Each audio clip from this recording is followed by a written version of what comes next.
know me, hi, welcome. I'm Tracy Thorpe. I do the programs at the Chilmark Library, and Anne McDonough is here too. Thank you so much, Anne, for co-sponsoring this from the Vineyard Haven Library. Woo! We're happy to be here. This is wonderful. We appreciate this. We're so happy to have Linsey here. She is the oral history curator at the Martha's Vineyard Museum.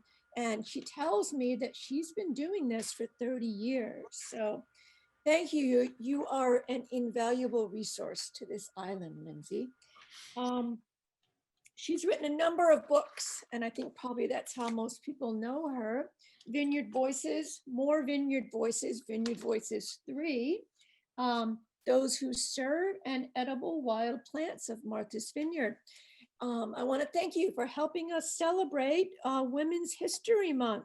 Linsey, thank you so much. Yay, and welcome. Linsey, you are muted. Okay, I will take it over. Thank you. Well, thank you all for joining us this afternoon.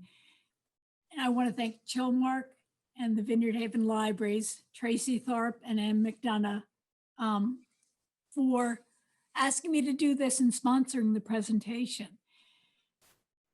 And I want to thank my former assistant, Laura Noonan, who worked with me putting together many of these pieces, these vignettes that you will be seeing, and whose creative and knowledge of technology relied heavily upon in the last few years.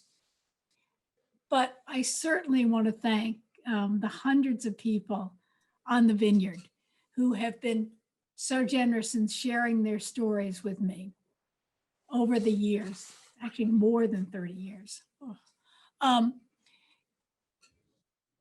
What you'll be hearing and watching and hopefully enjoying are their stories and their experiences and their memories. And these are just a few of many. So I am so thankful for them, for giving us these treasures. So now, obviously every woman and every man is different and is special. But I think we can all agree that the vineyard has bred some pretty remarkable women.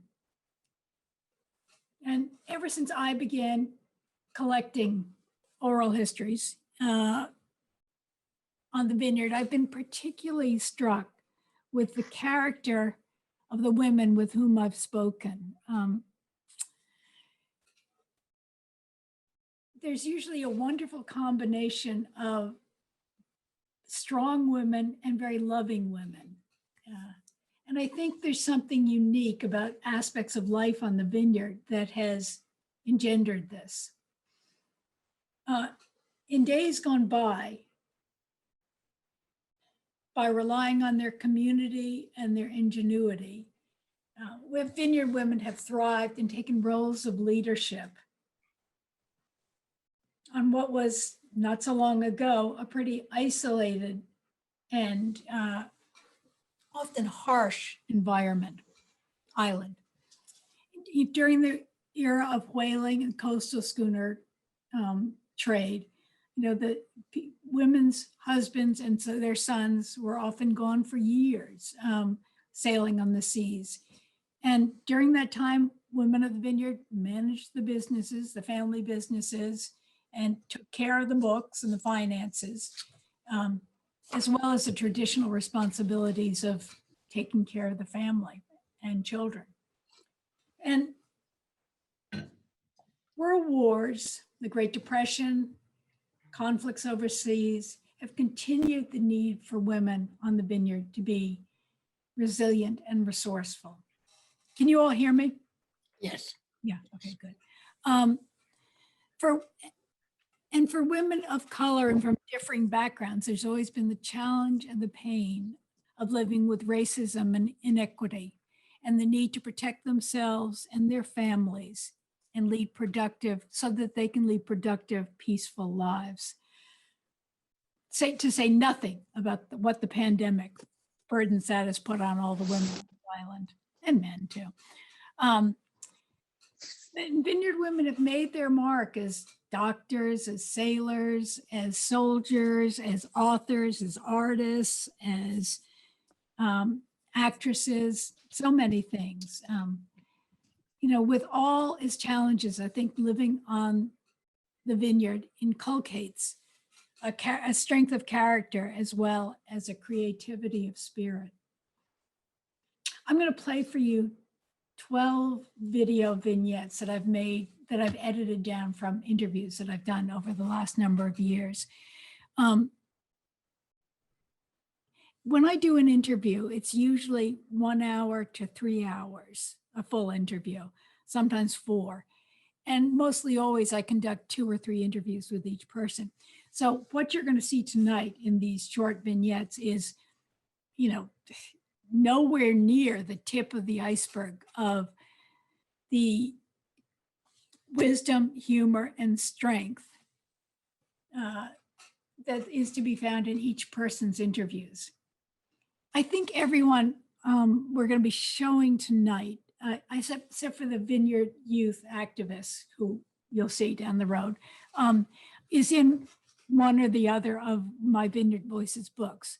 So you can look for them there. You can find the books at the library, or do some shameless advertising, or you can buy them at the museum or Bunch of Grapes. And you'll be able, in their text there, you'll be able to learn more about the person.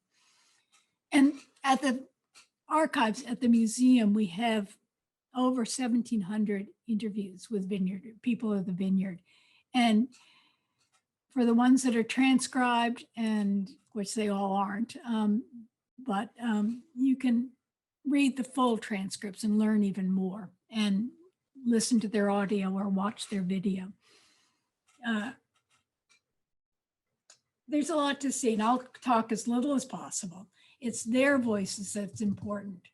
And needless to say, each one of these people, these women and men, there's a man in one of the audio and one of the pieces. Get my notes. Is wonderful and amazing. Incredible people. And to conserve time, I will try, although it's hard for me to do this because I always like to say how wonderful they are. I'll try to leave out the superlatives in the descriptions and just give some necessary background information. And as Tracy said, we're going to keep the questions to the end. If you have something very important, give it to, put in the chat, and Arnie and Tracy can let me know. I'm hoping to finish this by 5:30 with all the questions and all. So let's hear some of them. Some of these people, some of these wonderful women. Okay, wait a sec, yeah.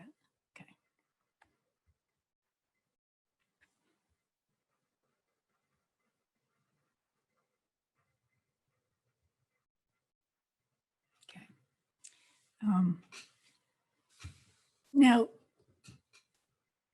Gayhead, Aquinnah, was the last town in the Commonwealth of Massachusetts to receive electricity.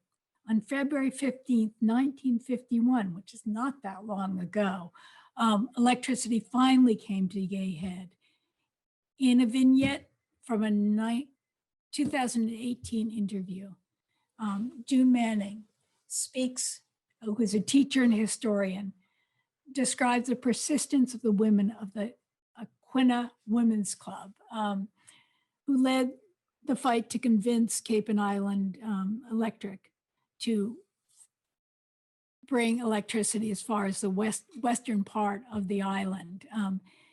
But how they did this was by raising the funds that were necessary. So June talks about the excitement of the day they could flip the switch and what that opened up in their lives. I said I wasn't going to talk much, but it's interesting in this piece as I was doing research to try to find with the pictures captions of photographs that I found in the Globe from that time, or that June gave me, and from the articles. All of the ladies are, the married ladies, are identified as Mrs. George Cook or Mrs. Richard Kestenbaum, etc., which is indicative of the ongoing challenge which women were too often faced with, being viewed as an appendage of their husbands.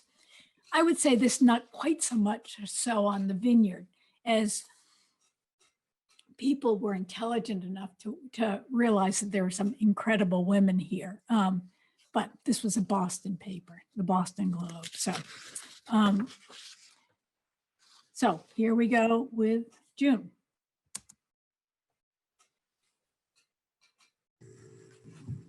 Oh, wait a sec. Sorry. Always these technical difficulties. I'm not great at this, but. It was in February 1951, we finally got electricity in Gayhead, and it was a big to-do in town. Some of the ladies in town put on this skit, and they had like part of the poles in a great big aluminum pan and sand in it, like they were climbing the poles and stringing the wires. And it was funny. I can vividly remember. It was a really nice production. It was wonderful to get electricity. My sister Judith and I were 4 and 3 at the time. And one of the newspapers, either the Boston Globe or the Providence Journal, took a photograph of us looking at a light bulb and like, oh, a new toy, you know? So it was monumental. It was a very big deal. One of the reasons we didn't have electricity was because of the fact that they didn't think that the town could really afford it. Our mother was very involved with the Aquina Women's Club. So the Aquina Women's Club had penny sales, they had potluck dinners, they did a lot of fundraising to be able to assist in obtaining electricity for Gayhead. After we had electricity, what our grandfather did every morning was listen to the fish auction in New Bedford. You know, how much they got paid for each species of fish. It was a routine every morning. Once we had electricity, of course, we had black and white television. And one of our neighbors in East Pasture was Max Eastman. Well, they didn't extend the electricity there for a long time. So every Friday night, Max Eastman, when he was in Gayhead, Max Eastman would come over to our home and watch the fights, the Friday night fights. So it was like having another uncle around. He was just a very, I loved him. He was a giant of a man. Everyone loved him. My great-grandfather, Francis Manning, I remember him vividly. He was just a dear, sweet man, very kind and gentle. He lived across the street from my grandparents off of Lighthouse Road. He had a big barn, which was in front of our house, and the barn was used by the family. They would mend fishing nets in the field, so we learned how to mend fishing nets at a young age. We stored cranberries there.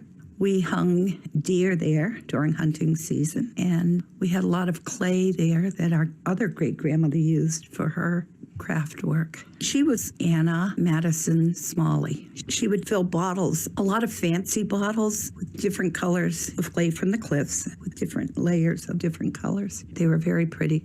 She braided rugs, she made pot holders, she made yarn dolls, her beadwork. And her house, around the dining room table, there was a bench, and it went around 2 sides of the room in the window.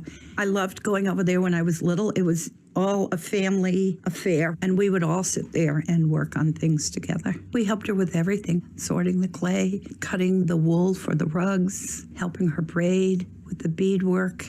She was the sister of Napoleon Madison, who was our medicine man at the time. He lived right across the street from her. And she and Napoleon would work all winter, make a lot of nice items to sell up at the cliffs, at the Aquina shop.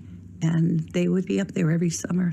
We talked all the time about history, about Cranberry Day, about the old trails, about the Gayhead cliffs. Anyone could take clay from the cliffs until 1966. When the cliffs became a national landmark. Even today, tribal members are still allowed to take clay. And we talked about the fishing, who was who. I just lived it. I lived it on a daily basis. It was wonderful.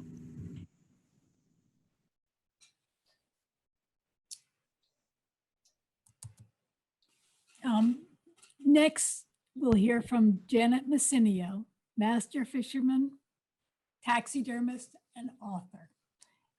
In this excerpt from a 2013 interview,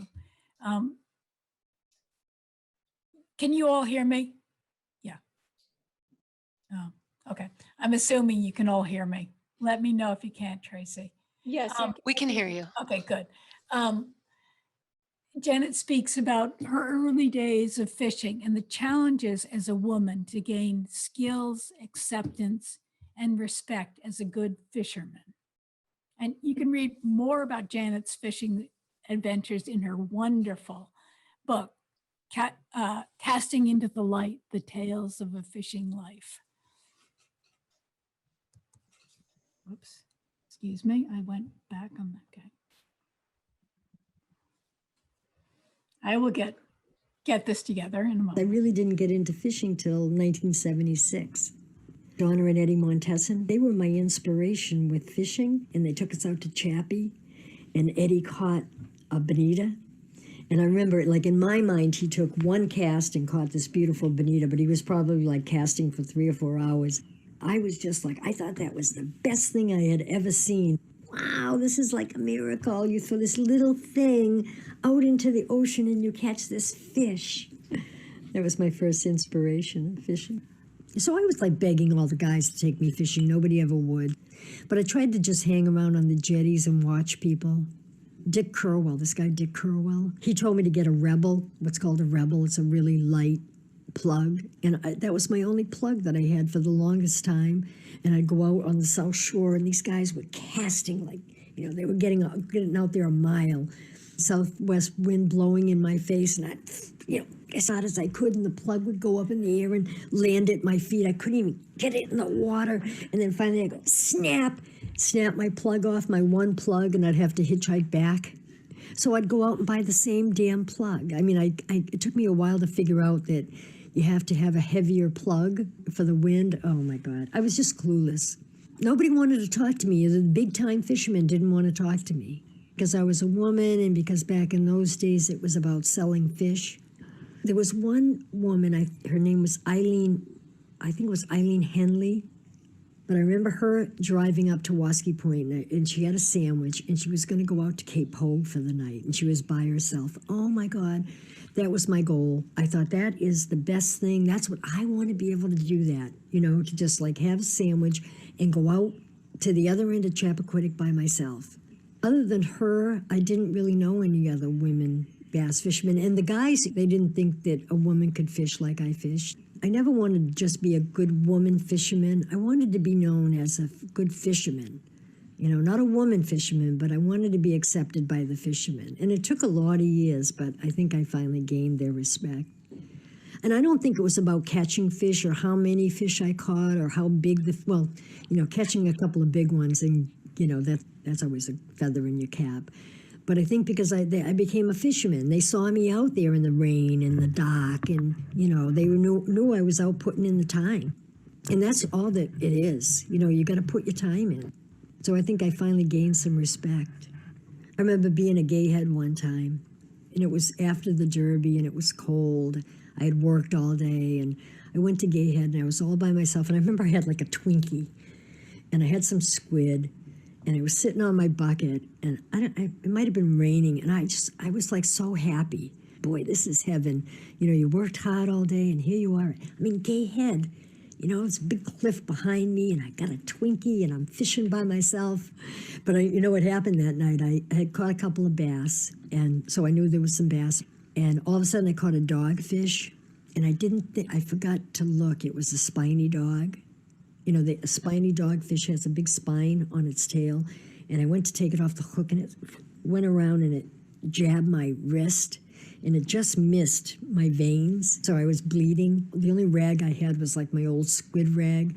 I remember it was like, it really ruined my night, because I sat there for a while, and I had been so happy eating my Twinkie, and all of a sudden I realized, you know what, I don't want to sit here and bleed to death, so I went home.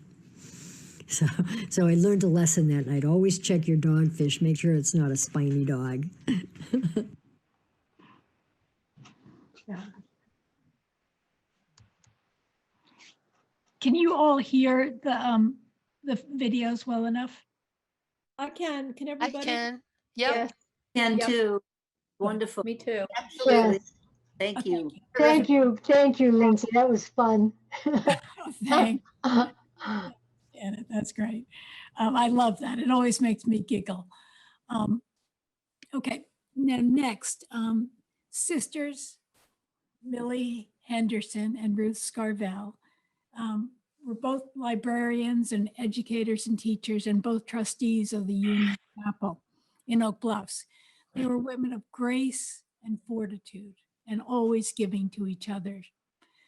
Sadly, they're both no longer with us, having recently passed. Ruth in 2018 and Millie in 2020. The Dowdell sisters, there's one other one too who had died earlier, were leaders for many years in the Oak Bluffs African American summer community. And in this vignette from a 2015 interview, Millie and Ruth are speaking about their commitment to the Cottagers, a longstanding and much respected philanthropic organization of African American women in Oak Bluffs, a group of women committed to working hard and also playing hard to raise funds for charities on the vineyard that assist those in need and to improve the quality of life. So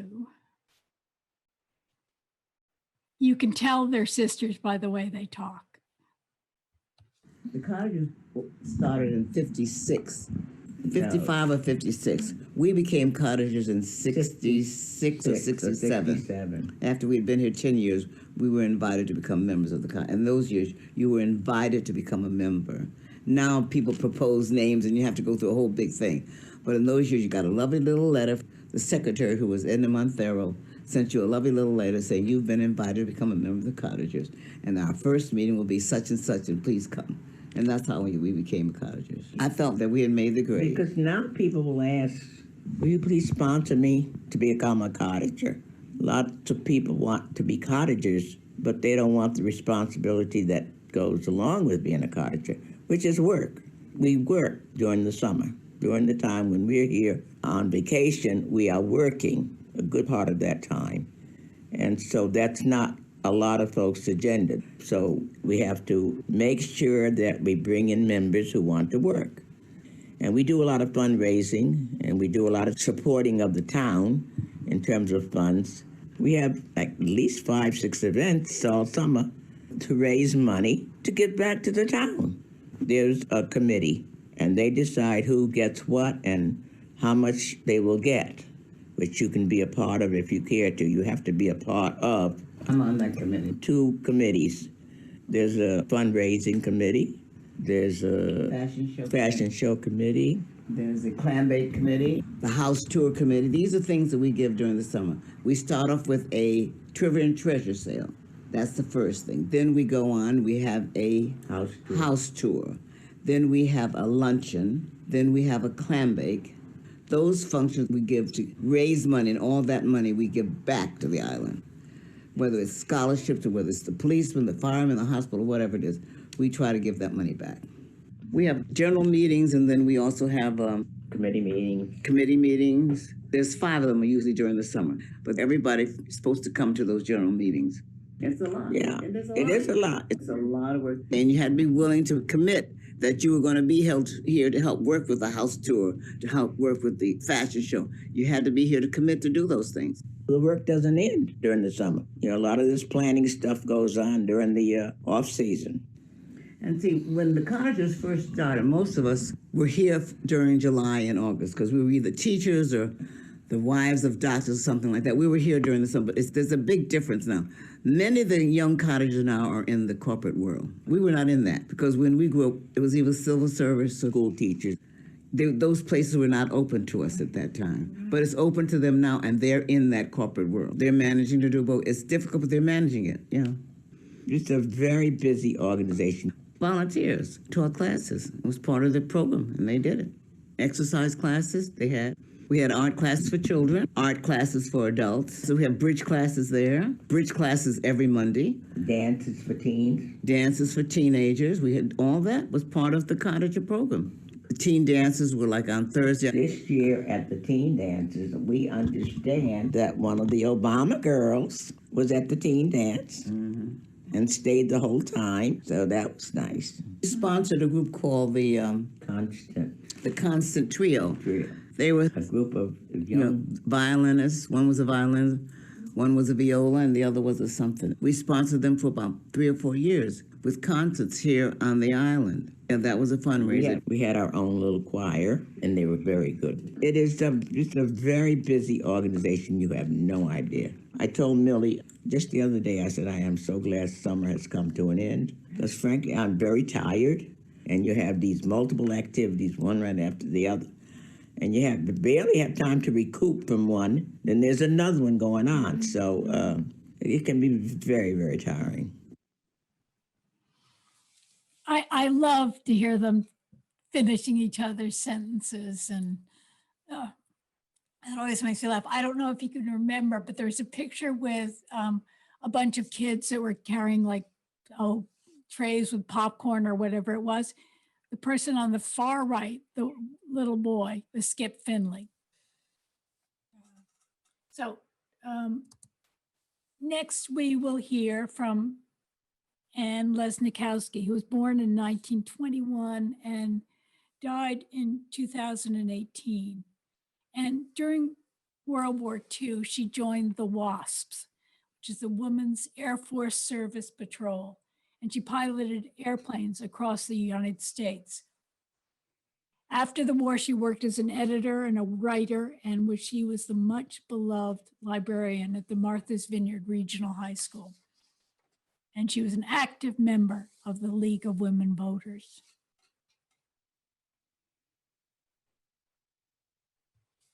I was graduated from college in 1941, and I'm not even sure how I first heard of the WASP, but it appealed to me. And I said, I can remember Nancy Love, who lived on the vineyard. Her picture was in Collier's or in some national magazine. She was a beautiful woman, had this absolutely patrician face and looked so great. I can remember showing it to my father and saying, Daddy, this woman is in the kind of service I want to be in. And he took it and studied it for a while and then said something non-committal like, And I was laughing to myself. I said, she looked so beautiful and so regal, he couldn't complain with that. If she'd looked like a mud wrestler, he would have said, forget it. I don't like the idea of warfare as it is, but this was a crucial time, and I guess we were all persuaded that we all had to pull together and do what we could do. As a first pilot, I flew a primary trainer, a PT-19, which was an open cockpit, 2 positions, and it was a good plane. I liked that a lot. Cold, but it was a good plane. Then I flew a basic trainer. A basic trainer was a training plane for instrument flying. And then an AT-6, which was a 650 horsepower. That was an advanced trainer. That was the one that was used to train fighter pilots a lot. And then I did a lot of co-pilot work, but you can't count those hours as yours, on the multi-engines, BT-17, B-27, B-24, C-47, that's a cargo plane, and that was a very good one, 2 engines. That was about it. Yeah, I like the C-47, the old cargo plane. It was easy to fly. It was very durable. It took a beating. I mean, you could land it pretty hard and it didn't fall apart, although I didn't like to land hard. It was a comfortable plane to fly. It was during Jimmy Carter's reign as president that we finally received recognition. So now I'm a military veteran, but it took 37 years. It was fun and it was rewarding. I had great respect for the organization and for the people who were around me. I'm proud of the fact that the WASP made a real contribution to the war effort. I think they did. But I am most proud of the fact that the WASP broke the glass ceiling in aviation for women. Women do everything now flying. They're on commercial airlines. They run their own business flying. They're in all forms of the military now, commissioned, and are flying. I'm very proud of that. We provided an opportunity. And even now, I hear a plane go over, I sort of look up and say, have a safe landing.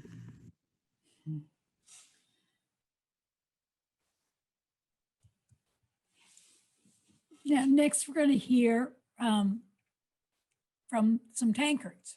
Now, the Tankard family, with 5 of their 10 children, moved from New Jersey to live on Martha's Vineyard in 1961. And it was quite a change from the city environment of Newark, New Jersey. And the family thrived, but they had to make some adjustments. So in this excerpt from a 2014 interview, sisters Audria, who was mostly known as Sissy, and Pat Tankard speak about the challenges they faced and how their strength and the teachings of their parents and family enabled them to stand up to the attitudes of racism and misunderstanding that they sometimes faced on the vineyard. And as you all know, the Tankards family became and remained vital members of the Martha's Vineyard community.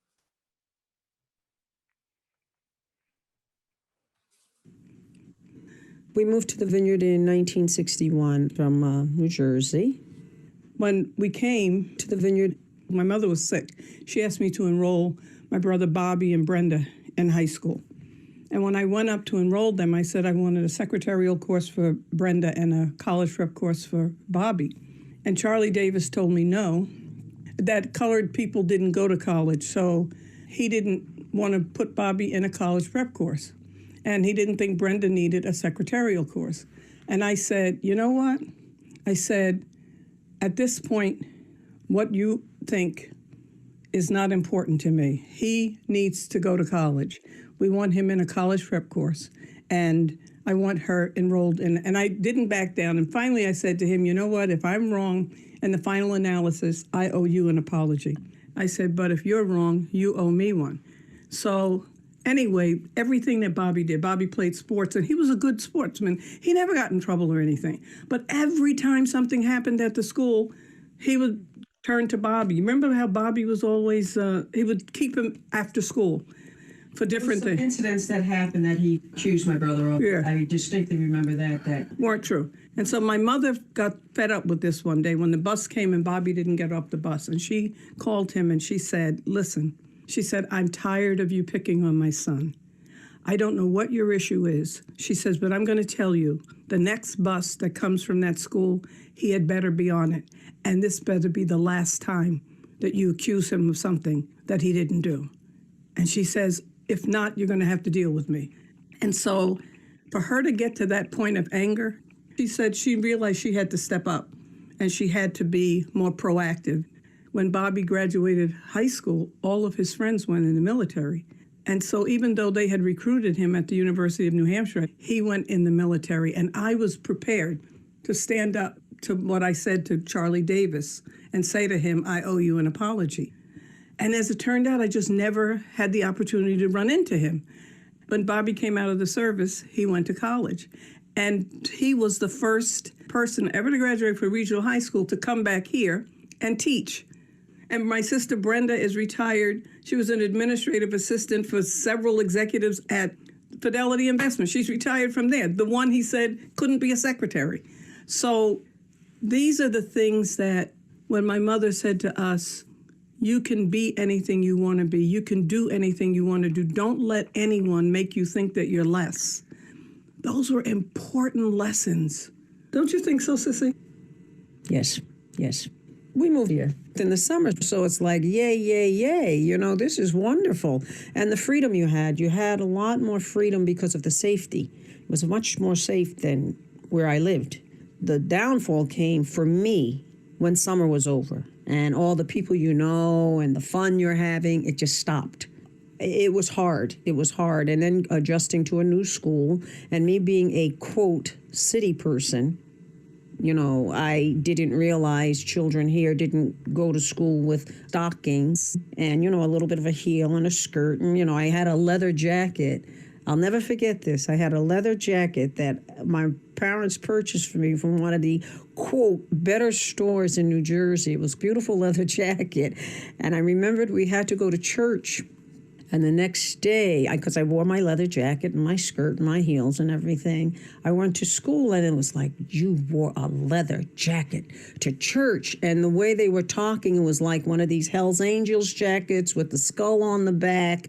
And I'm thinking like, what? Yeah, I was dressed appropriately as for me, for church. So the difference was, you know, quote, them thinking we were city slickers and coming here and, you know, the sneakers and the bobby socks, and that wasn't the way we dressed at that time. However, we learned very quickly, you dress like that, you know. But didn't intimidate me in any way. My parents gave us an understanding of self that you don't let little things phase you, you know. Just keep on keeping on. So don't worry about it. So I didn't. As you got older, you know, and you could do the dating thing. I remembered one time Chris Murphy, and I had gone out a couple of times, and I remembered, and I won't mention the girl's name, saying to me, oh, you're seeing Chris. And I'm like, oh, yeah, we're hanging out together, you know, so forth and so on. And then I remember going into Robinson's. I was on Main Street, and she was in one aisle, and I was in the other, and she didn't know I was there, and she thought it was so disgusting that I was dating Chris, this girl of color, you know, and it was like, and I just walked around and I looked at her, and I just said, hi, nice to see you here, and I just walked away, you know, it's like, I heard you, but she wasn't worth my energy to go any farther than that. It was just like, I want you to know, I heard you. But in my face, it was one thing, behind my back. And that's the kind of thing that I did notice here a little bit. People weren't willing to step up, look you in the face and say, this is what I think or this is what I feel. And that to me is just not good. So if there was any, let me put it this way, fortunately, again, for us, my parents never taught us to look at people, their color, their religion, anything like that. It was always look at the heart. If the heart's not good, you know, but we were taught you just don't look at people's color or religion or whatever. People are who they are, and you don't judge people in that manner. So for me, most of my friends here, believe it or not, were Caucasians. Most of the friends I hung out with, all the people that I associated with, I never had an issue in terms of going to their homes or they're coming to my homes or us doing anything together. I don't recall ever having an issue with that. We were just busy being friends and being teenagers and trying to get through life as, you know, everybody does. But I don't recall any of that.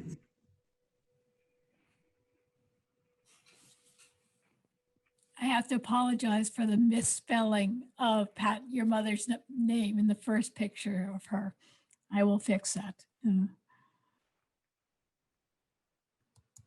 So next, we're going to hear from Mary Drouin. Oh, no, we're not. Wait a second. Let me go back. Wait.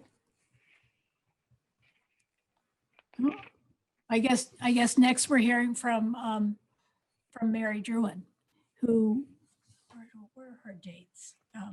She was born in 1922 and died in 2006. And she was a homemaker, and she was a much beloved member of the cafeteria crew at the Martha's Vineyard Regional High School. And in this clip from a 2002 interview, she talks about her mother and of the strength and love that her mother had that enabled her to take a risk in immigrating to America.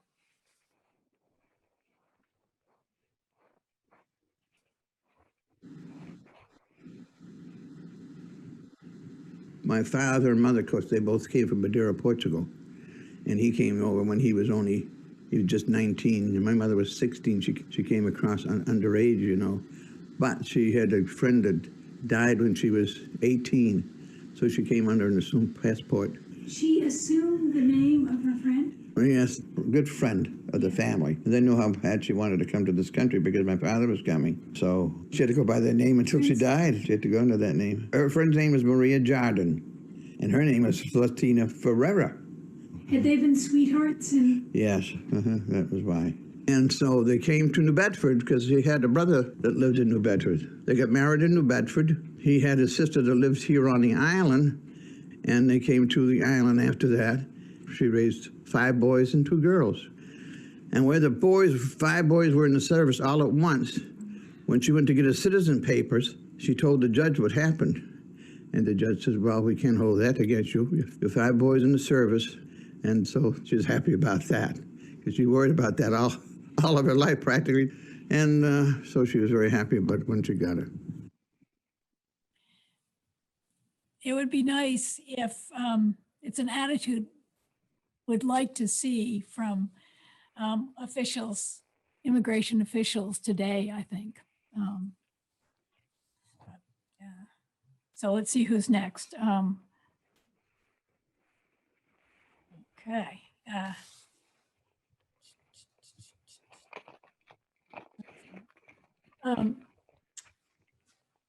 Now, here,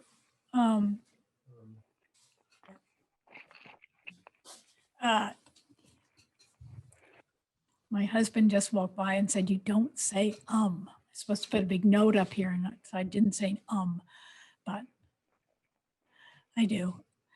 Now, here's a tale of strong and determined women in the mid and late 1800s from Alice Cleveland. Alice herself was born like in 1883 and died in, I guess it must be 93, and died in 1889. She grew up on a farm in Eggertown, and from 1917 until 1965, she worked as a nurse on the Vineyard. And before the Vineyard Haven, the hospital on Martha's Vineyard was built in 1929, all doctors and nurses' work was done in people's homes. So Alice traveled all around the island, sometimes walking through knee-deep snow and through gales. She was very active in the community projects of the West Tisbury Grange. This is when she retired. Oh, probably before too. And a member of the Martha's Vineyard chapter of the DAR. In this clip from a 1982 interview, Alice tells of her grandmother and her aunt who showed independence, entrepreneurship, and daring do during the era of whaling.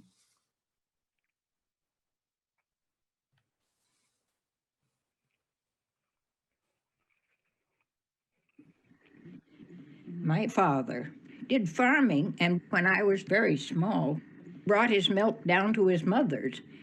And that's the house on School Street? Yeah, and she had a building that was called the Milk House, and she sold the milk.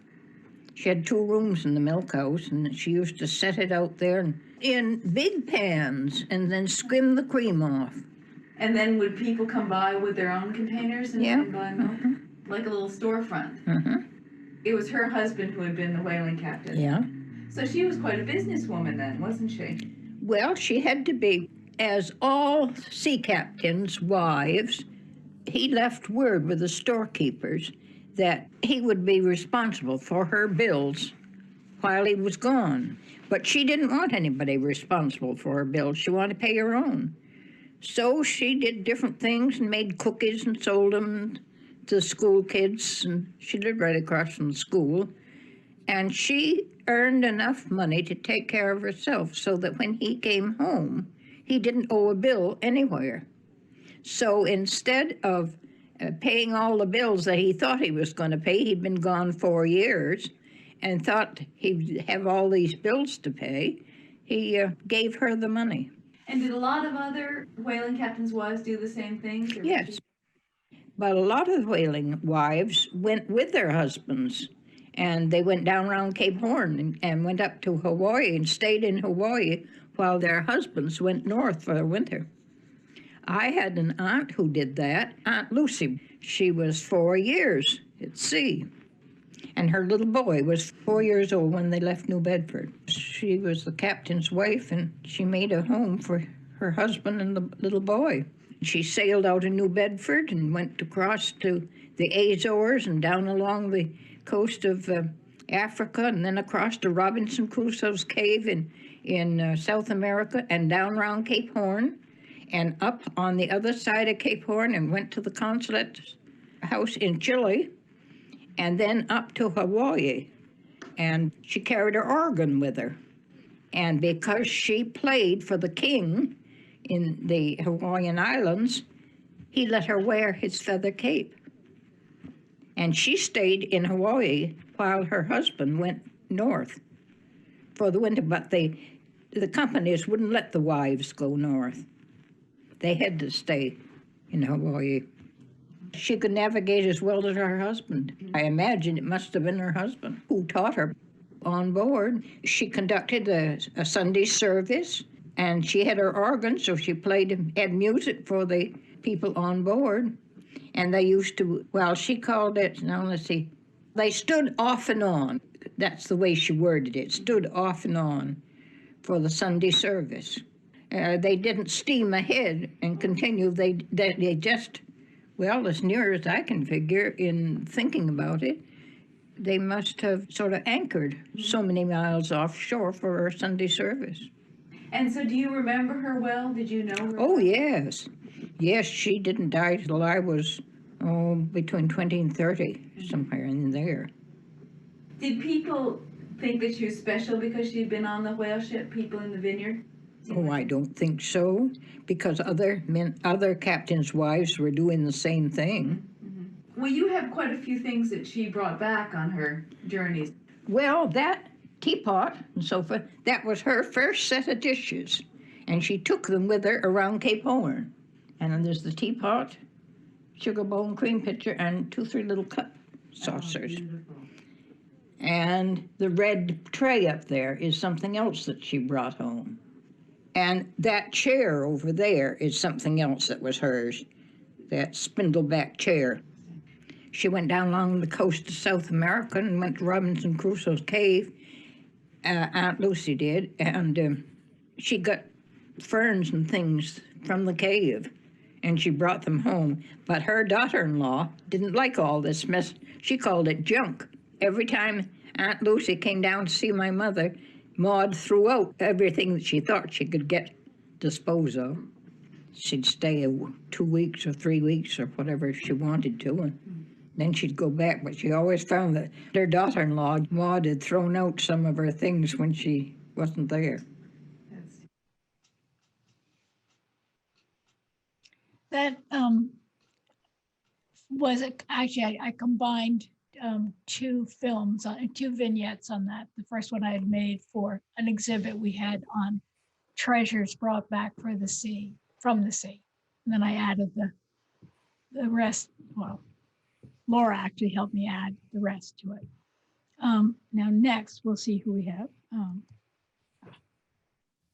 Now, we're gonna jump 150 plus years later.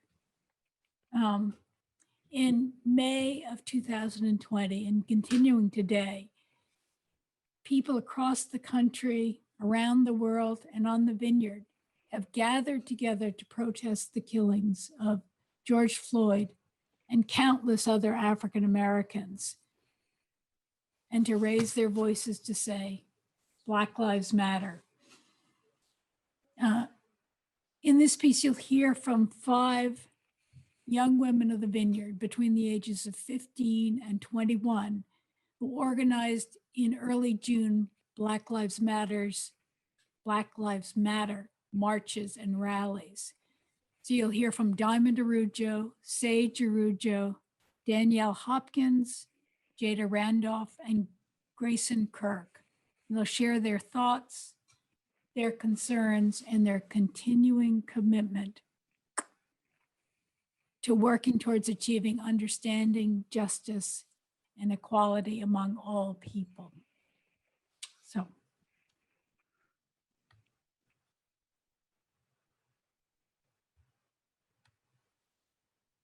after the protest at Five Corners, we kind of got a little call to action there and wanted to continue to get people together and keep the momentum going for fighting this systematic oppression and racism that we see in our everyday lives. We started the Young Activists for Social Justice of Martha's Vineyard a couple weeks ago.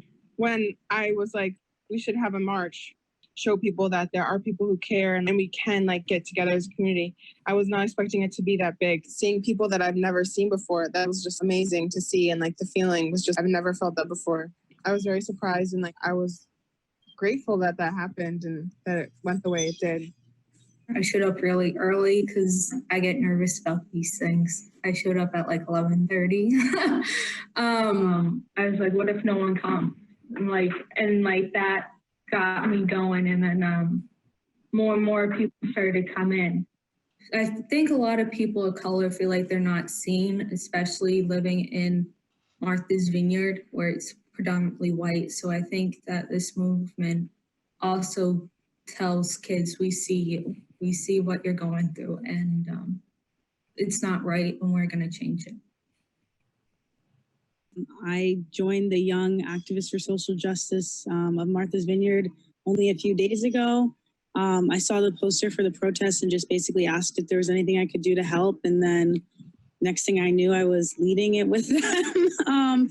But yeah, I'm planning on going to town meeting tonight to ask about the police budget in particular. A huge part of the movement for me is important that we reevaluate our relationship with policing in this country. If we can find new and creative ways to like ensure safety for people, what policing like should look like how do we fix a system that's, you know, so broken. I'd love to just have people of color not fearing the police every day that they're out and about, you know, just fighting for those rights that everybody deserves. So, and the way that we're kind of doing that is just bringing it to the forefront, making people think about it, you know, about how it affects their lives, how it affects their loved ones' lives. We're gonna help people register to vote, you know, young people. I think that is a big issue, people not getting out to the polls and voting for, or being educated in who they're voting for. And I think that's big. That's gonna be some action we'll be taking.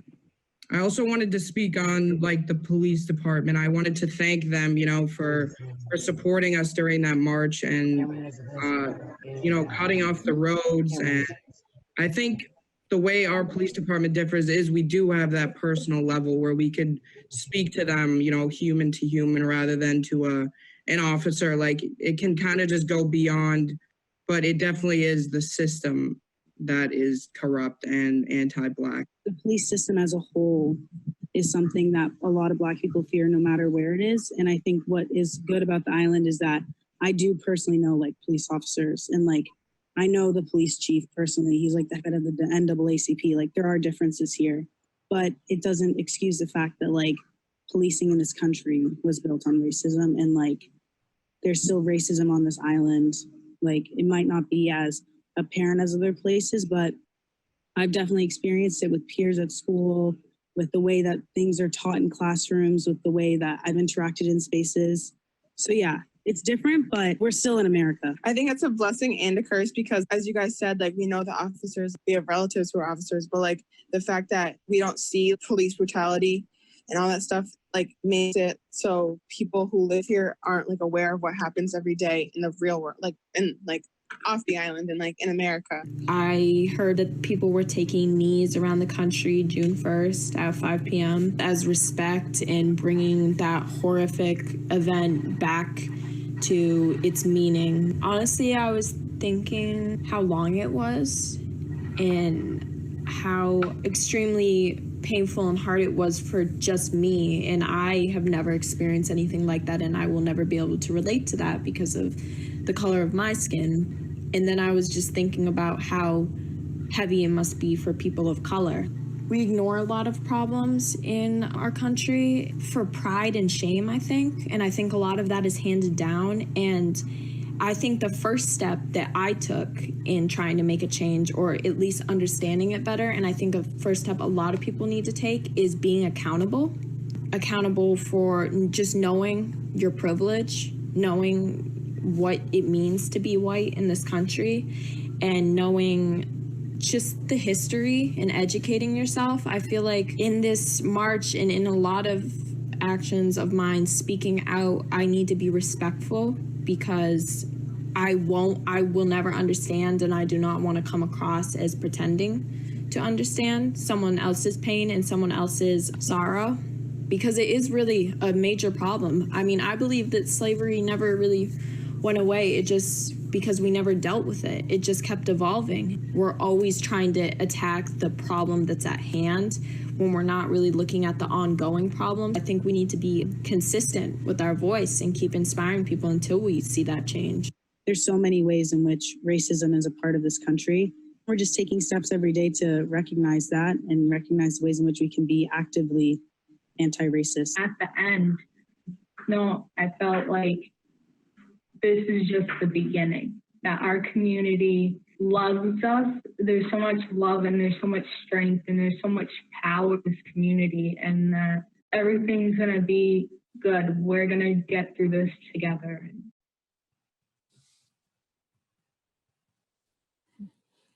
An amazing group of young women. Somehow this has gotten out of order. I'll try to figure it out, but we all know Shirley's Hardware, and we all have probably been in there many times. So now we're going to hear from Shirley Steere Smith, who grew up, well, she was born in 1931 and then died in 2009. And she grew up on a farm in Oak Bluffs, the oldest in a family of 11. She started working when she was 12. And after high school, she went to work as a bookkeeper for Brooks Carter, who had a hardware store on Main Street. And then in 1973, she bought the business and renamed it Shirley's True Value Hardware. She retired in 1992 and sold the business to her nephew, Jesse Steere. In this piece, she talks about her admiration for her mother.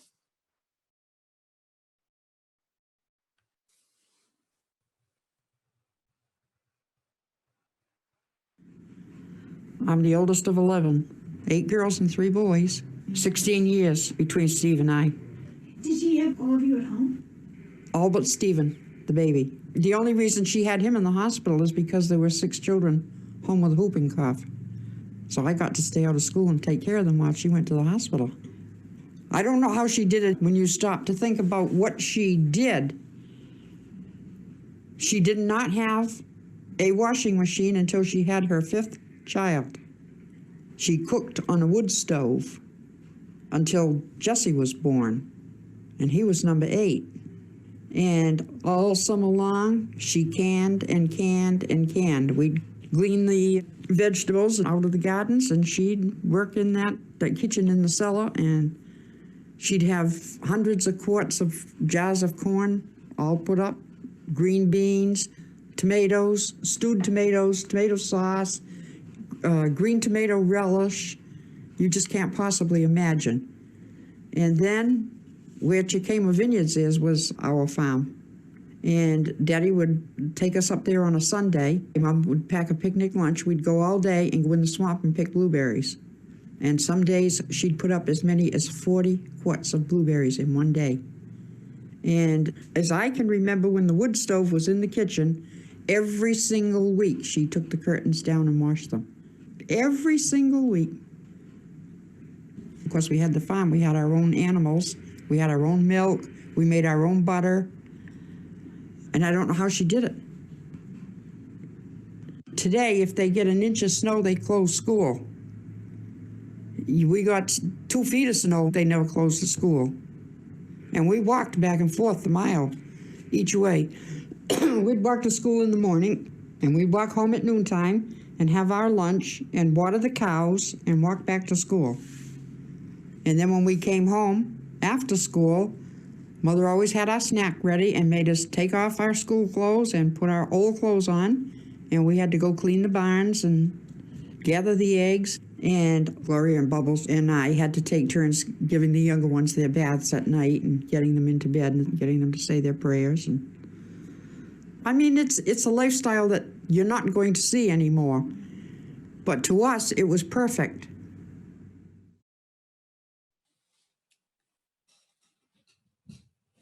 So next we have coming, I'm not sure what, but we will see. Okay.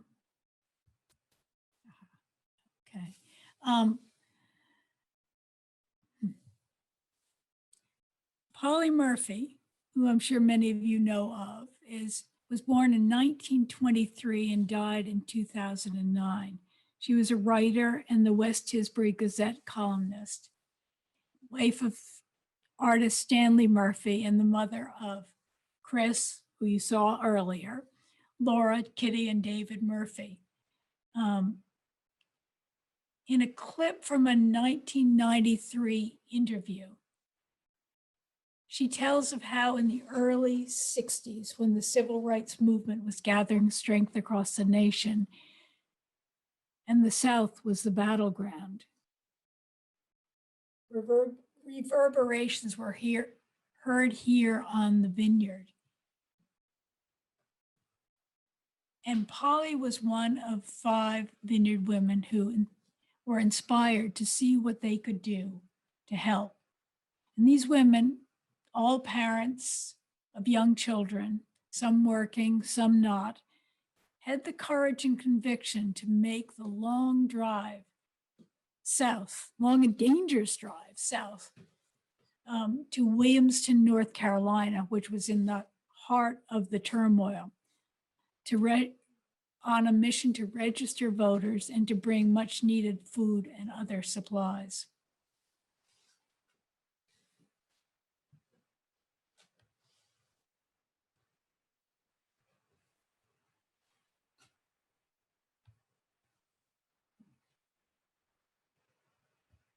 People were getting more and more aware of the whole civil rights movement, the terrible injustices that had been there right along, certainly.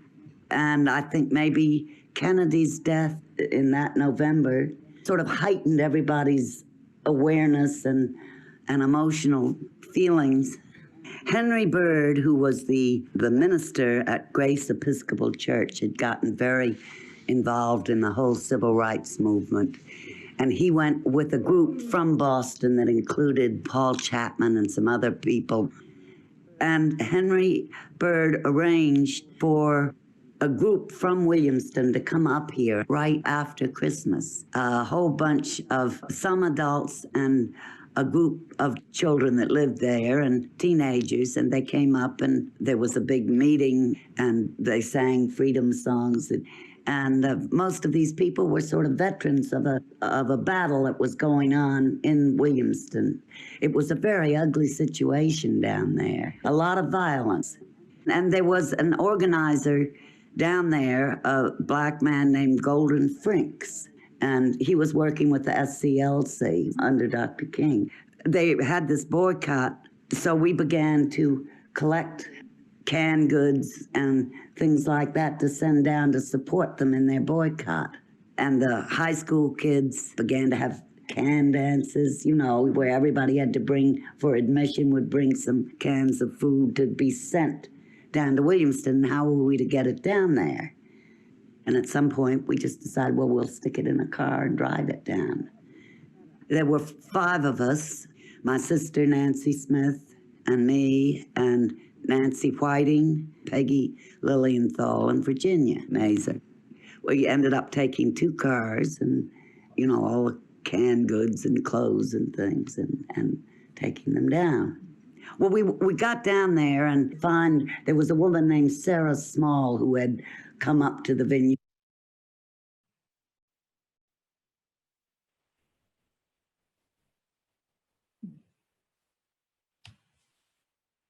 And had spoken and had won all our hearts. And we went to her house, and eventually Golden Frinks came over, and I remember he came in, and we had decided we should go down as ladies. I mean, no jeans, no, you know, we all had hats and gloves, very alien to the way we lived here, but we thought this is how we should do it. So he came in and said, ladies. He said, I haven't had any ladies before. And what was the best way to use us? And really, we were there to be used. And that day, they sent us out on voter registration work. We did that, I guess, while they were deciding what would be the best use of us. And he asked us how we felt about going to jail. It was decided that we should picket the local Sears and Roebuck store, which refused to hire any blacks.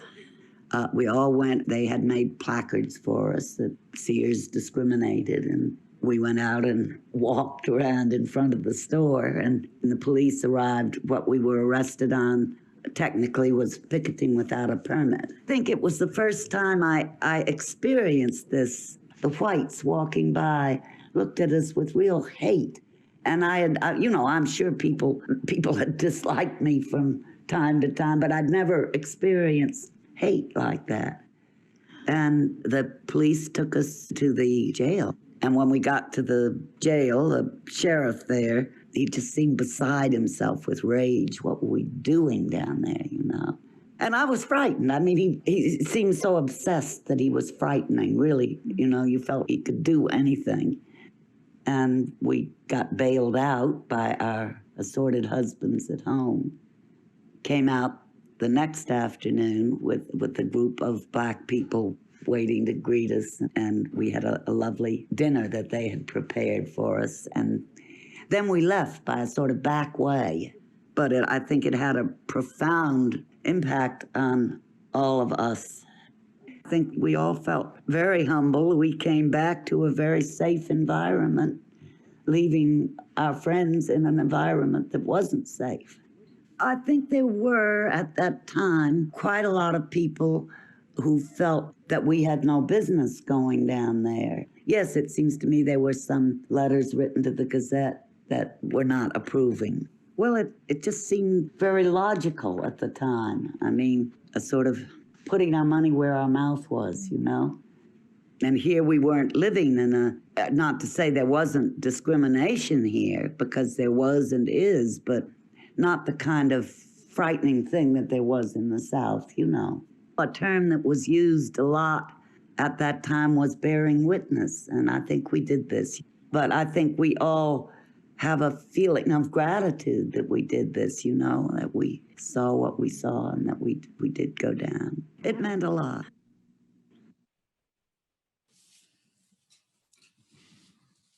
It does seem too often that lessons have to be learned over and over again, but it was so exciting. I mean, it's so brave, and what these women did and what they learned from it. Yeah. Here we go, back in our weird order. Now, Carolyn Hunter. Now, you can all hear these. It sounds very soft to me, but maybe my volume is down. I can hear it's fine. Okay, good. Now, Carolyn Hunter.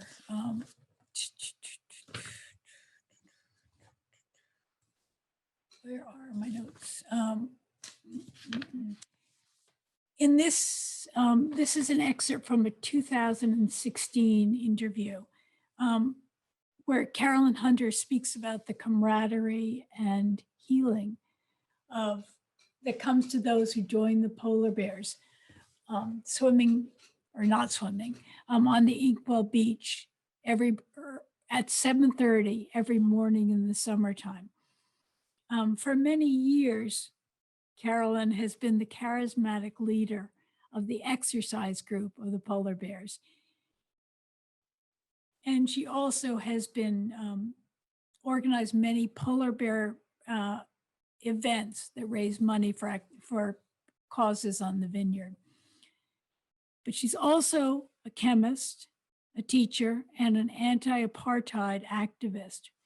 Her first job, this was in the late 60s, was as a chemist for the Polaroid Corporation in Cambridge. And she and her husband-to-be saw a poster on the bulletin board that made them realize that Polaroid was providing film and technology to apartheid South Africa to create the dreaded passbooks for all the non-white Africans. So they too, starting by themselves, formed the Polaroid Revolutionary Workers Movement, and soon, of course, they got fired from Polaroid.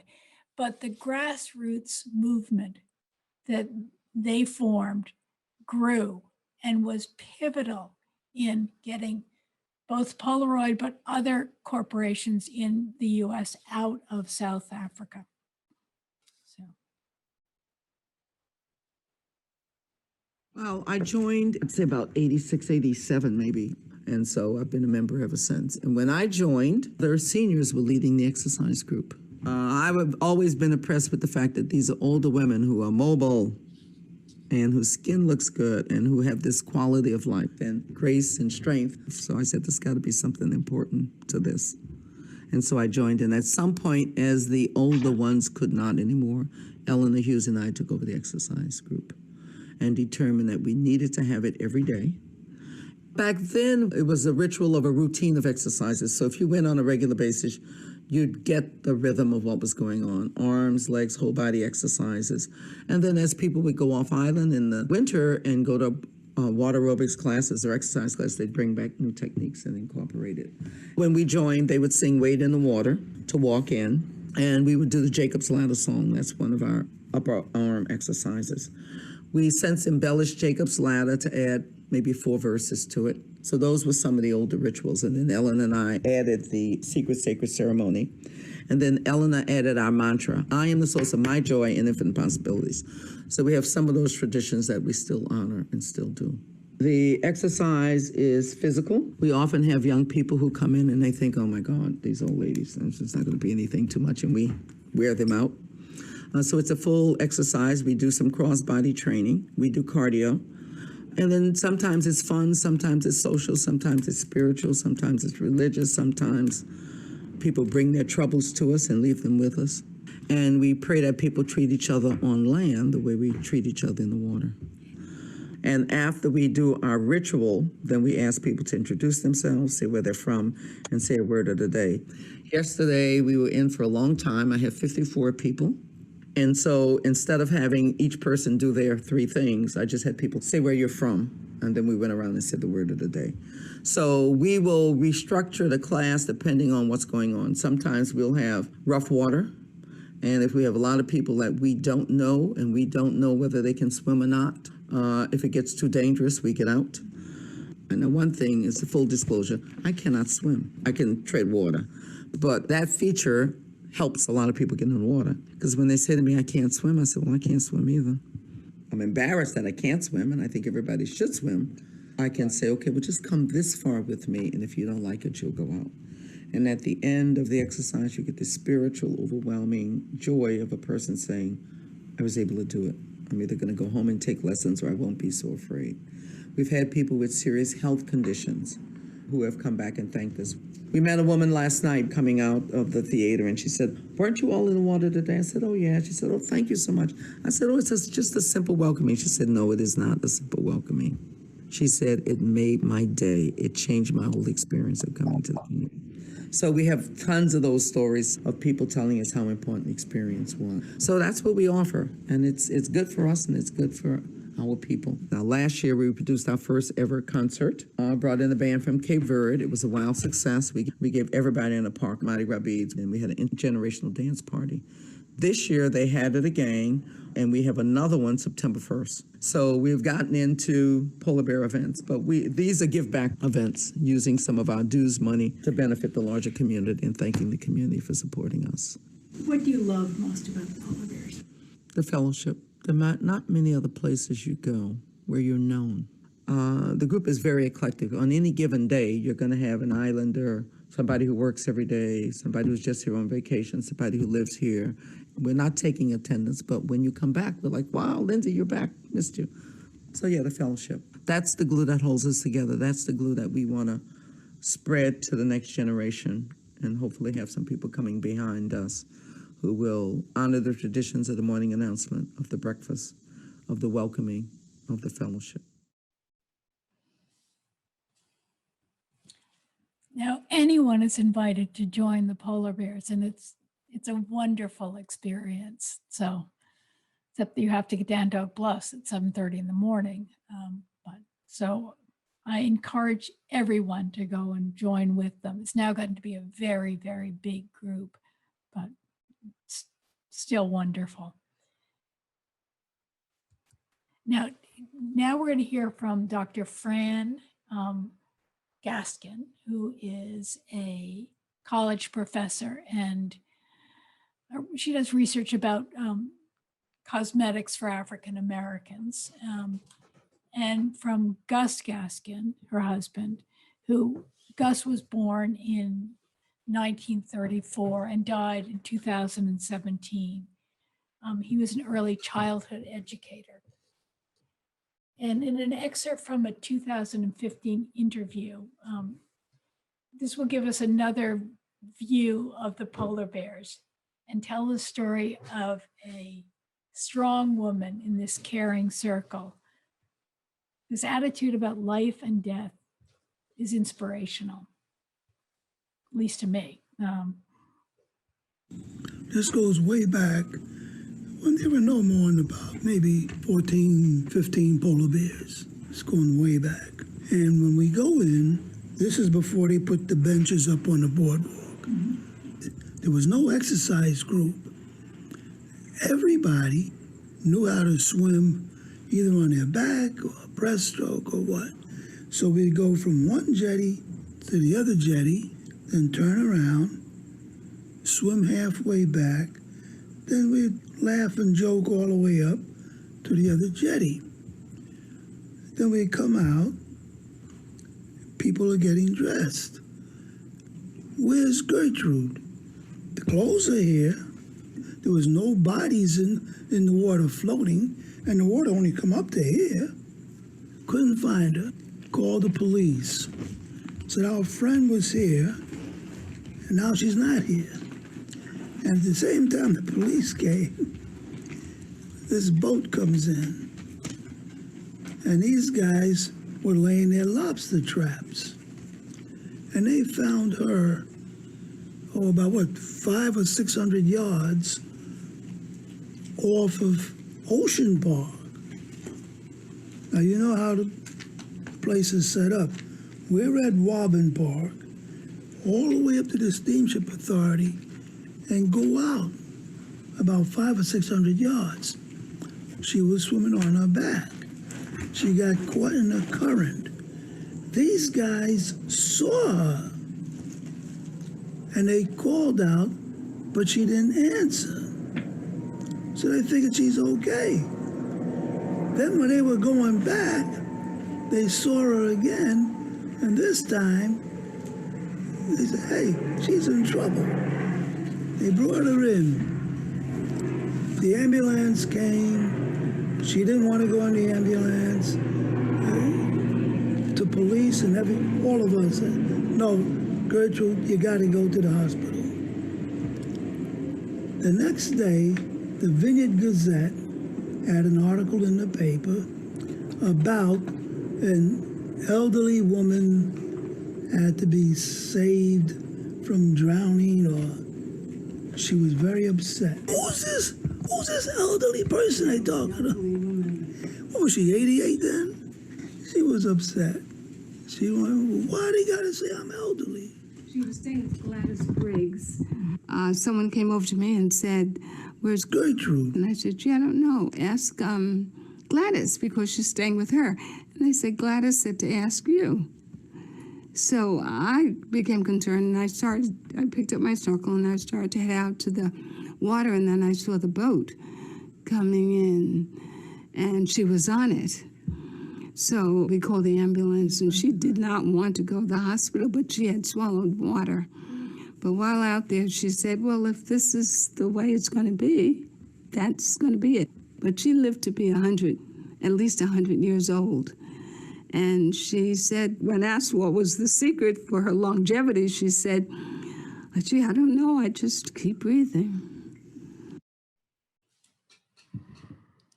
pretty wonderful woman. I have two more pieces. We can see them or not see them. The next one is, three more pieces. I'm going to play this one. And this is Faith Carter, who was, since 1975, has been a camper and a counselor at Camp Jabberwocky. And she has an MA in speech pathology, and she's always there in the summer with Camp Jabberwocky. And in I think it's a 1999 interview. It comes from a workshop I was leading there in oral histories. And Faith is talking about her dreams. Oops, that doesn't work.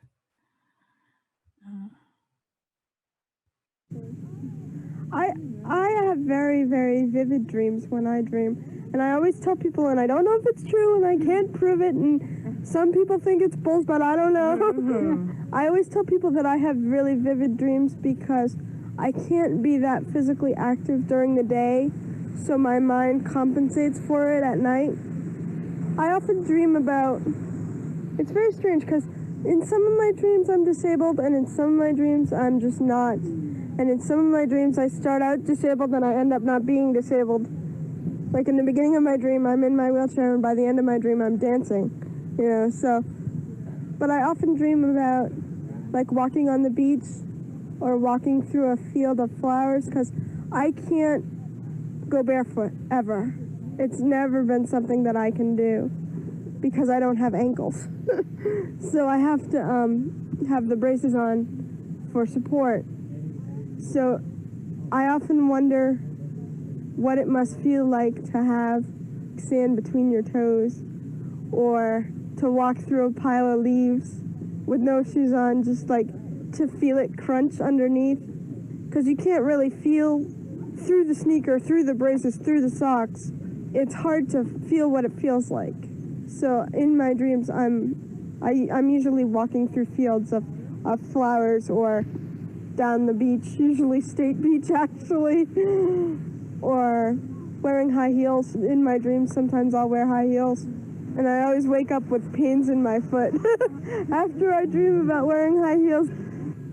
I don't have necessarily a recurring dream, but I have a recurring part of my dream. Like, in a lot of my dreams, there are yellow roses for some reason. I'm not really quite sure why, but somewhere along the way, I tend to manage to fit in a yellow rose or a bunch of yellow roses or a bush of yellow roses. So even though the dream itself is not the same, the element of the rose is always very strange. I mean, what a wonderful attitude she has.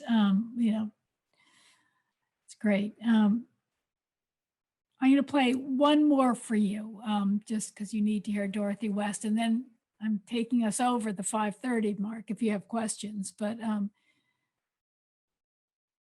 now you will hear from Dorothy West, who was born in 1907 and died in 1998. She grew up in Boston, and her family was one of the first African-American families to come to the vineyard as a summer visitor. She was a well-known writer and was involved in the activities of the Harlem Renaissance. She started, when she was young, she started a literary magazine, and she toured with a theater group from the Harlem Renaissance in Russia in 1932. And then she came to the vineyard in 1934 because her mother was sick, and stayed there. And she continued to write best-selling novels, and she was the Oak Bluffs columnist for the Gazette for many, many years. And in this excerpt from a 1982 interview, Dorothy's talking about how, for her, writing is a compulsion.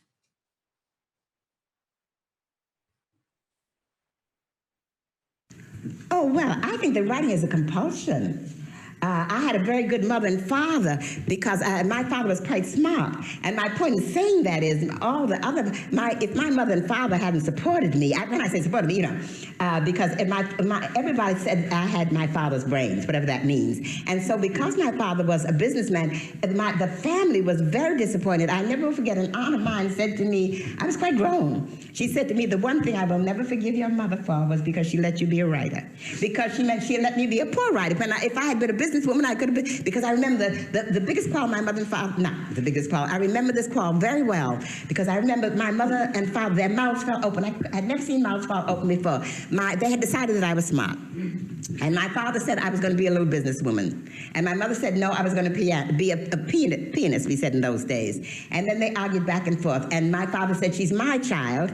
And my mother said, she's my child. And I never forget, I was 5 years old, and I looked at my father, and I said, I don't belong to you. And I looked at my mother, I said, I don't belong to you, I belong to myself.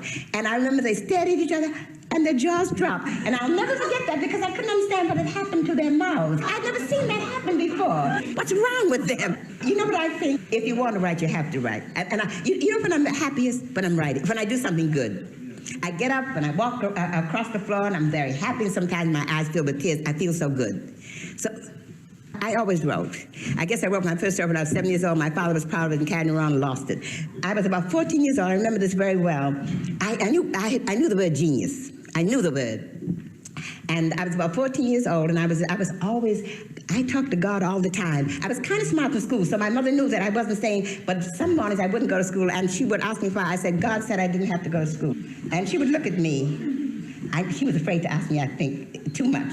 She wanted to, I know she yearned to know what God looked like. She never did. And she said, Dorothy, are you sure? And I said, yes. And she let me stay home because she didn't know what can you say when somebody brings God into a conversation. What can you say? What can you say? All right, honey. When I was 10 years old, I asked my mother if I could lock my door.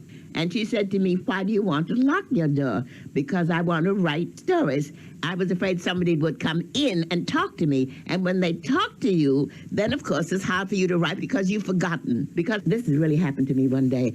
I was working on this book, and all of a sudden I got so far into their world that I did not know where I was. So I said to myself, now be calm, take it easy, take it easy. And I put on my coat and I started to walk downtown. And I really prayed that nobody would talk to me. And then I got down, you know where the boat comes in? Then I snapped out of it. But I was so far into that other world that I was afraid that I would never come back to the real world. Well, this I will remember forever. I was in Russia, in Moscow. And I can remember what I wrote. It is September 1st on the island. The white nights will soon begin. Now that was maybe June, when the night is really white. The night is like dawn. I wrote about the island because the last line was, what is this compared to that? Nothing, nothing. But so that there was something about this island. I guess it was made for me. I think when I said that, I think it was the peace I wanted.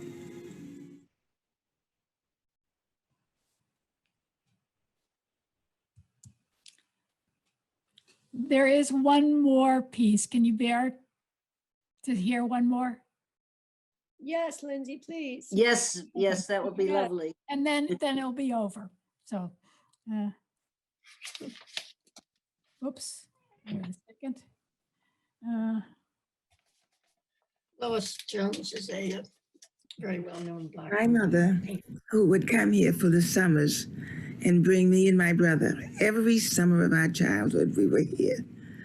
And she was a beautician, I would guess you would call her. In Boston, she had a beautician shop with a French friend. And for the summers, she had private customers, like Mrs. Gibson. And Mrs. Gibson discovered that I was talented to the extent that she said that I must come and paint in her garden. And she had a wonderful set of Japanese books of hand-painted flowers. That's very important in my career because she said, let Lois come over and paint in my garden, which is beautiful. And then she can borrow these books. That was later because I was on a scholarship at the Designers Art School in Boston. And I used those flowers for my cretonne designs. And those cretonne designs were printed, sold and printed, and sold all over the country, and as far as California, and it was all going back to Mrs. Gibson, who lived in Vineyard Haven. That was when I discovered that my name was never used. That is, the cretonnes had names like Thisbe, Grogret, all sorts of names, but you never saw Lois Jones. And that was when I decided that if I want to go down in history as an artist, I have to paint. And I did my first painting, which was the Ascent of Ethiopia, which was really due to Aaron Douglas, a black artist in Harlem, who introduced the importance of Africa and of black life in art. Now that, I didn't give that a great introduction, but her family was one of the first summer visitors to Martha's Vineyard. And she talks there about how she got into painting because they weren't recognizing her crayons. But for years, she had to send her paintings off to galleries around America without her name on it, because she said that if they knew that she was Black, that they would not show her because they didn't think African Americans could do something like that. So she probably waited 10 or 15 years before she let them know who she was. And by that point, she was established in galleries and museums around the country. So a trial that you bore with strength. So that's it for now. I see Kathy Weiss has a question. Maybe Yeah, one great. quick one? And then Yeah, we'll sure. go. Can you put me back on the screen? What do I do here? Wait, let me escape. Stop. Okay. Stop share. And now I can close this. Oops. Okay. Thanks, Lindsay. This was great. You're welcome. I'm sure everybody is as impressed with the diversity of histories that we've been able to collect at the museum. I'm wondering whose stories you're hoping to collect in the next few years that you haven't been able to, or that you haven't even tried to yet. Well, one of the things I'm looking forward to is when we're a little more open from the COVID pandemic. When it gets warmer and we can start doing interviews outside, because I'm doing interviews through Zoom these days, which is not ideal. It's not as intimate. But I've done some interviews in the Brazilian community, not as many. So I'd like to do more interviews in the Brazilian community. And then there are all the other people that are coming to the vineyard from places away, a lot of people coming from the Middle East and Jamaica. And so, yes, those people. And, I'm starting now. At first, when I started doing interviews, I was interviewing older people for obvious reasons. But now I'm trying to branch out more with doing interviews with people of my age and younger. So that you get, wouldn't it be wonderful if we had an interview from 100 years ago of a 5-year-old talking about what their life was like? So there's a lot. There's so many people I still want to reach.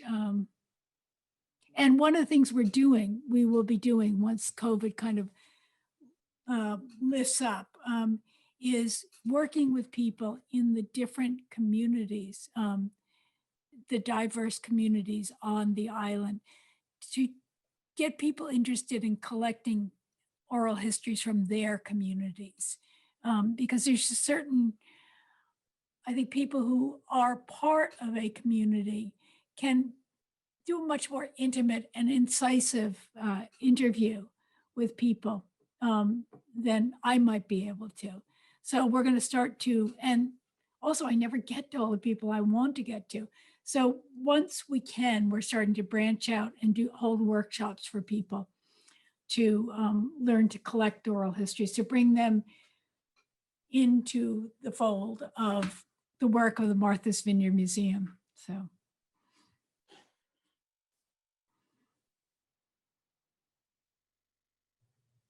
I have a question, Lindsay. Yeah. I think somebody needs to interview you.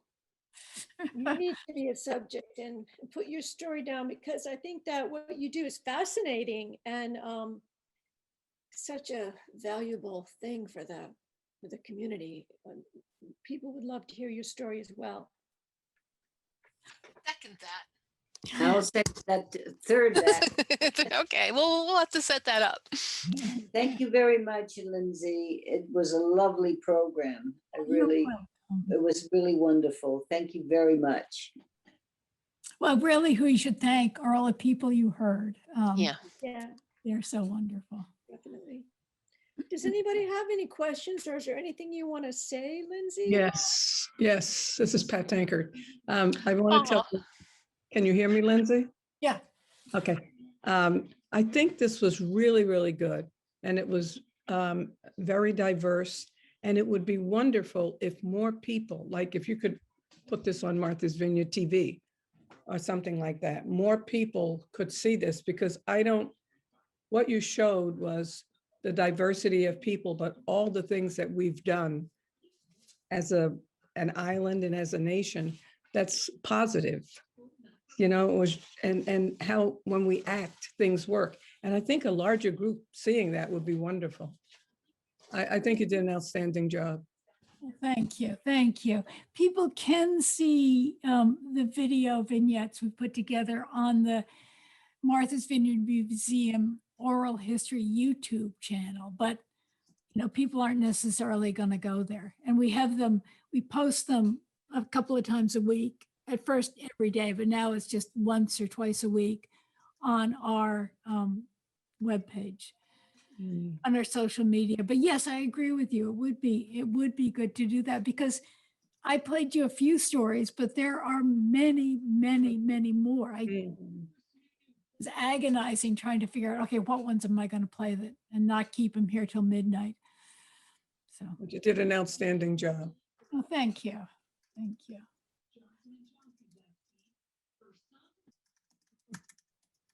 Lindsay, when are you going to do this again? And will it be at another library? Do you think? I don't know. I do what I'm asked. You know, it would be, but I think what Pat is saying about getting it out there on MVTV, yes. Great. So I'll do it again. Thank you. It's fun to hear what people think and have people enjoy these wonderful voices. Okay. Hello, hello, hello. Hello, how are you? Hi, Lindsay. Hi. I would just like to agree. I don't know if I'm heard or if I'm muted. Yes, you're heard. You're heard. I'm heard?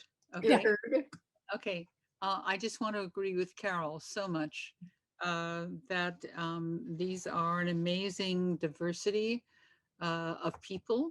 And it's so important, even on this little island, because you don't think of this little island as being that diverse. And thank you so much for bringing that to the forefront.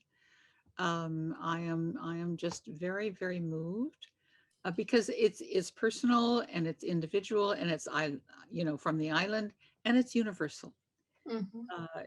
So thank you so much for bringing that to us. And I think we need to continue, exponentially. Yeah. So we were in touch with each other. Thank you, Lindsay. Thank you, Gail. Thank you. Patty, do you have a question? I do. I wonder if you've ever thought about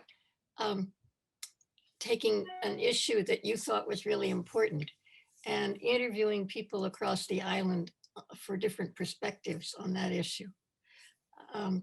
I'm such an activist. I don't mean to involve you in my net, but I do think that something that could help us see how much we share in these days of polarization and separation could be particularly helpful, and you have an incredible gift.